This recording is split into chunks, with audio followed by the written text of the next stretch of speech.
Hello, I'm back again. And I'll continue on with my proteins.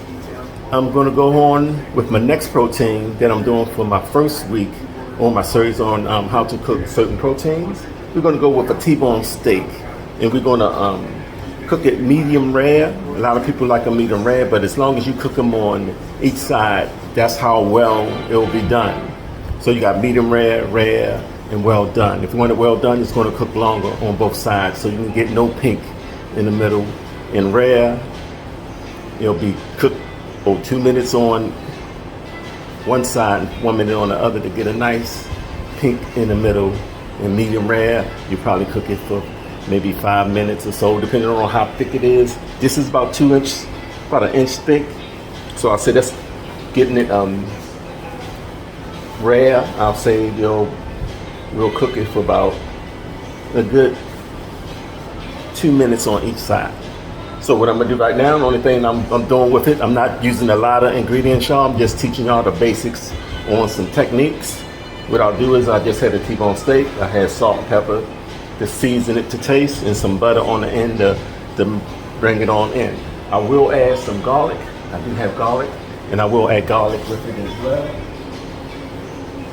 Some crushed garlic on the side to help bring out some taste into it. So I'll season it up for right now.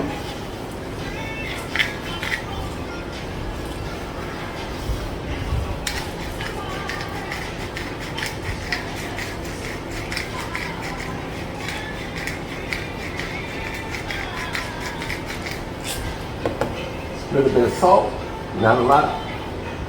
Don't have to be too good. Some of the salt is going to come off, so it's not going to really stay on it.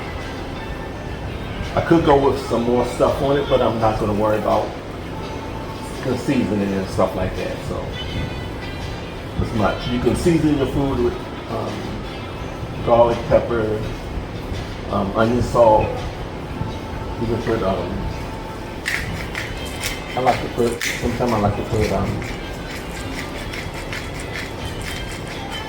can't think of right now. I know what it is. Paprika, smoked paprika. So I got my pot.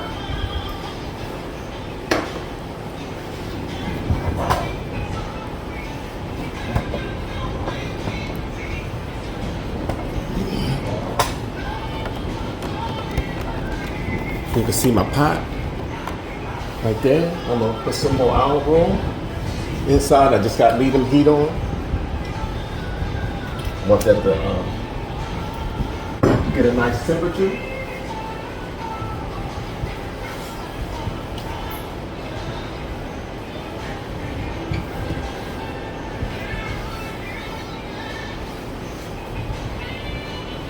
And we just wait a couple of minutes for that to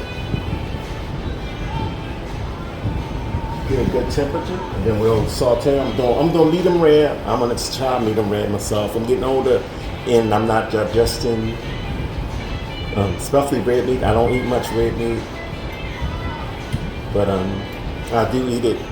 But I normally get it well done when I was in my younger days. But now I'm older, I don't feel the need to eat it a lot, and it's real well done is not real digestible for me. So I'm going medium rare or rare. Probably be more on a medium rare before I go with rare. But he's to try something new myself. So always good to try something.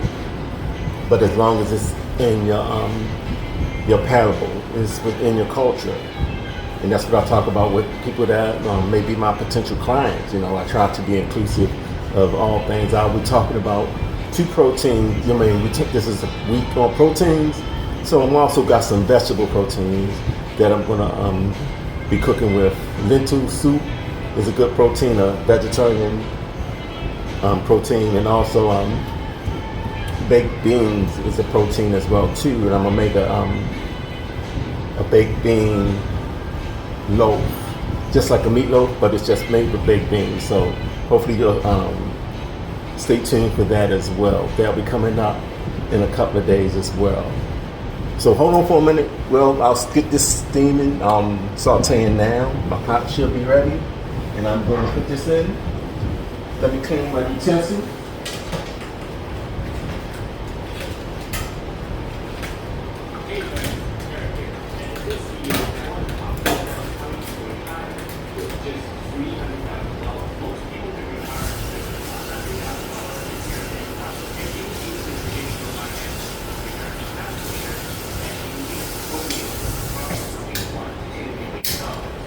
here we go. T-bone steak, salt and pepper. Add as much as you want for your own seasoning. This is just the basic for demonstration only. We're on. We'll get at a good 2 minutes to 3 minutes on that.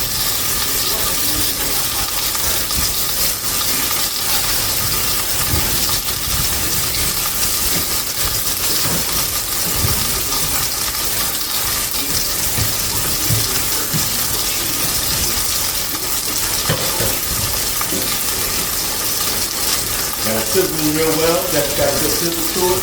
I'm watching these sisters and I'm ready to clean my camera off. Sanitation.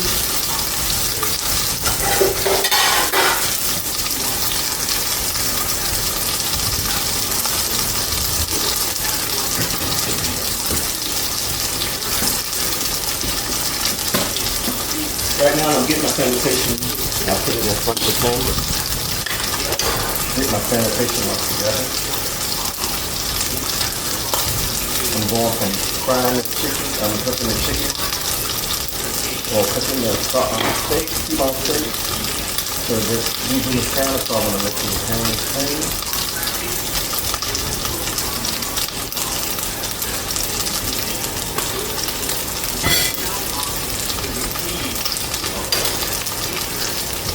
Letting my camera down.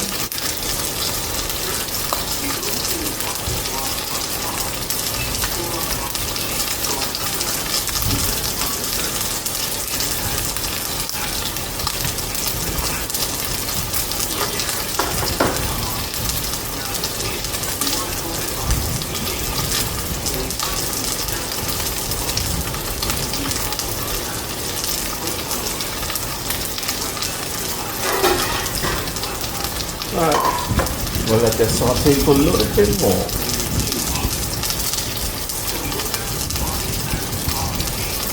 And I also make sure I kept my meat in out of the danger zone between 40 and 140.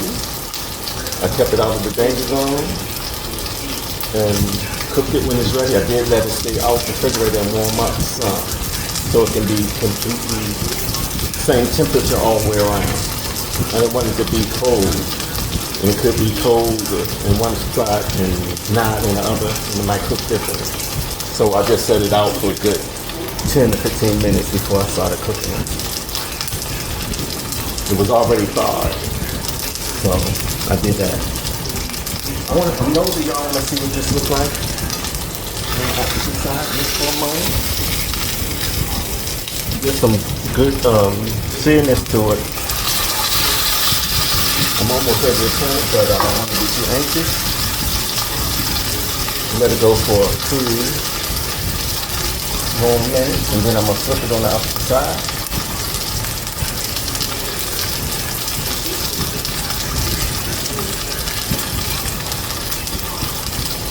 You know, my website, I'll be posting this on my website for people to view it and see it. But in the future, I'm looking to start having a paid membership, having a weekly broadcast on nutrition and health and all of that, vitamin and minerals. But I'm also going to have podcasts on certain cooking techniques, how to cook certain proteins like I'm doing now, and how to cook certain food items that might be of interest to you. And I will also add diabetic foods as well, diabetic treats they have that you can cook that don't spike this blood sugar. So I have been cooking, I cooked some brownies with that, and I'm very interested in this, something I want to share with you.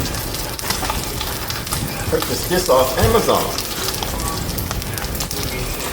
and it doesn't spike your blood sugar. It's not as sweet as sugar, but you can take it and it doesn't spike your blood sugar. I put them in my brownies. I put them in treats, health treats, to help with the people that have diabetes. But it's not just for people with diabetes. But something that I'm looking forward to doing in the future, sharing some recipes with this ingredient inside of it. It's a plant-based sweetener granulated. Now I'm gonna flip. I think we got a good enough sear on this side to flip. Yes, that looks nice. That's a good thing. Now I'm gonna clean this. Back with you in a moment. I'm gonna turn this off for a moment, and I'll be coming back with you.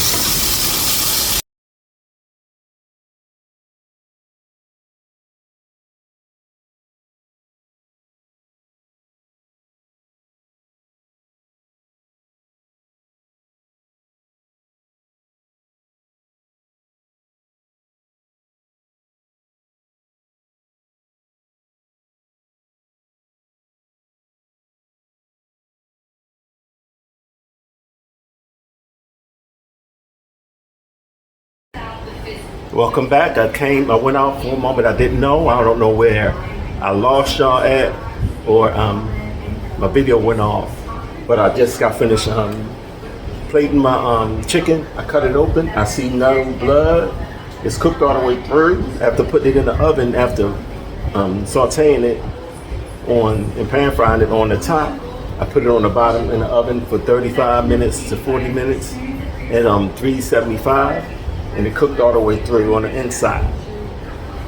And I have my T-bone here, medium rare.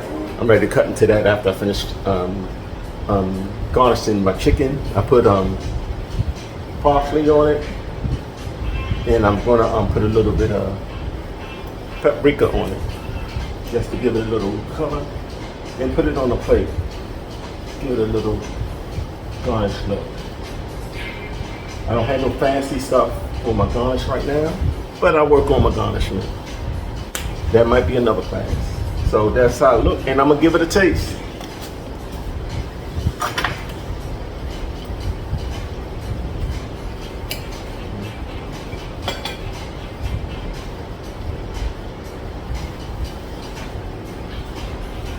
Put my angle up right so you can see I am eating it.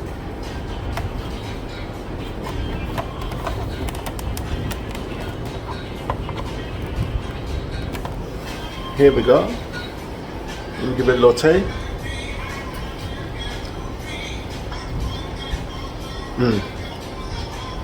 Good taste. Not dry, not overcooked. Just right, just perfect. Nice taste to it.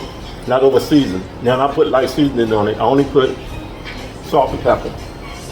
But like I do normally use other seasonings like my salty garlic salt. Garlic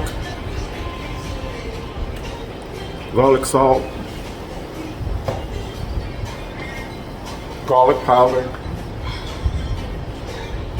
That's just about what the amount that I like on there. So that's it for my chicken. It's done real well. I'm gonna take this chicken. I'll be using it for when I show you with my plate everything up. When I show you my meal prep, how to cook foods for 3 days, or Sunday meal, cook everything for the whole week. The proteins, I can have those, I'll plate them up, and I'll show you how I meal prep for the week. Sorry about going across the camera. I'll be using these coming up in our weeks ahead. Now we're going to do our rib. I'm going to just make adjustments and take you back down to the steak. Hold on for me for a moment. I'll be right with you.